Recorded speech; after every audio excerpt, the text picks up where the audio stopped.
Hai adik-adik, di sini nama kakak adalah Esther Vika Siregar dari Universitas Katolik Santo Thomas Medan. Guru pengampu adalah Ibu Dian Wulansari, HS SPD MPD. Di sini kakak akan membahas tentang pelestarian sumber daya alam. Sebelum itu jangan lupa di like, comment, share, dan subscribe ya. Pengertian sumber daya alam. Sumber daya alam adalah segala sesuatu yang muncul secara alami yang dapat digunakan untuk pemenuhan kebutuhan manusia pada umumnya. Yang tergolong di dalamnya tidak hanya berkomponen biotik seperti hewan, tumbuhan, dan mikroorganisme, tetapi juga komponen biotik seperti minyak bumi, gas alam, berbagai jenis logam, air, dan tanah. Jenis-jenis sumber daya alam. Jenis-jenis sumber daya alam ada dua, yaitu 1. Sumber daya alam yang dapat diperbarui, 2. Sumber daya alam yang tidak dapat diperbarui.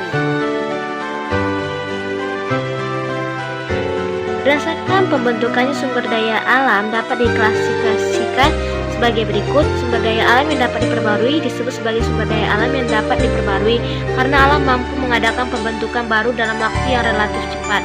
Dengan demikian sumber daya alam ini tidak dapat habis, contohnya air, udara, hutan, laut, dan sebagainya. Sumber daya alam yang tidak dapat diperbarui, sumber daya alam ini terdapat dalam jumlah yang relatif statis karena tidak ada penambahan atau pembentukannya.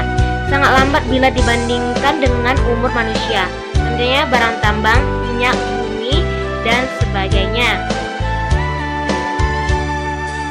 Pemanfaatan dan pelestarian sumber daya alam. Berikut beberapa pemanfaatan sumber daya alam beserta cara pelestariannya.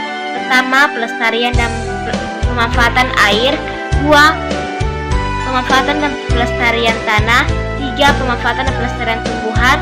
4. Pemanfaatan dan pelestarian hewan. 5. Pemanfaatan dan penghematan minyak bumi. Sumber daya air adalah kekayaan alam yang dikuasai oleh negara dan dimanfaatkan untuk kesejahteraan rakyat. Akan tetapi, krisis air sedang melanda sejumlah benua di dunia. Bahkan benua Asia yang mempunyai curah hujan yang cukup tinggi masih saja dilanda wabah kekeringan. Manfaat air. 1. Air untuk mencuci. 2. Air untuk meminum. 3. Air untuk mandi. 4. Air untuk memasak. Tanah merupakan tempat tumbuhan dan manusia melakukan berbagai aktivitas. Tanah dapat rusak oleh aktivitas manusia yang tidak bertanggung jawab. Misalnya membuang sampah sembarangan ke tanah, akibatnya tanah menjadi tercemar sehingga tidak dapat dimanfaatkan. Beberapa pemanfaatan tumbuhan antara lain sebagai berikut. 1. Sebagai pakaian, misalnya kapas. 2. Sebagai sumber makanan, misalnya padi, jagung, kacang-kacangan, dan umbi-umbian. 3. Sebagai bahan perabot rumah tangga, misalnya kayu rotan dibuat meja dan kursi dan lain-lain.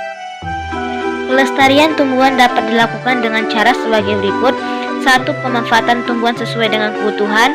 2. Menanam tumbuhan untuk penghijauan. 3. Menjaga dan merawat tumbuhan. Hewan merupakan contoh sumber daya alam yang dapat diperbarui. Beberapa pemanfaatan hewan untuk memenuhi kebutuhan manusia antara lain sebagai berikut. 1. Sebagai sumber makanan, misalnya daging ayam, ikan, dan susu. 2. Sebagai alat transportasi, misalnya kuda, sapi, dan kerbau. 3. Sebagai bahan pakaian, misalnya kepompong, ulat sutra, dan rambut domba. 4. Sebagai hewan peliharaan, misalnya burung dan kucing. Minyak bumi merupakan minyak mentah yang berasal dari dalam perut bumi. Hasil pengolahan minyak bumi berupa bahan bakar minyak atau BBM dan non-BBM. BBM mencangkup bensin, solar, minyak tanah, dan aftur. Adapun hasil non-BBM meliputi aspal, pelumas, pestisida, pupuk, plastik, dan karet sintesis. Beberapa usaha untuk menghemat penggunaan bahan bakar minyak antara lain sebagai berikut. 1. Mematikan kompor. 2. Mengurangi penggunaan kendaraan. 3. Menggunakan bahan bakar alternatif. Sekian hasil materi kakak pada hari ini. Sekian dan terima kasih. Dan jangan lupa ya di like, comment, share, dan subscribe ya adik-adik. Semoga bermanfaat.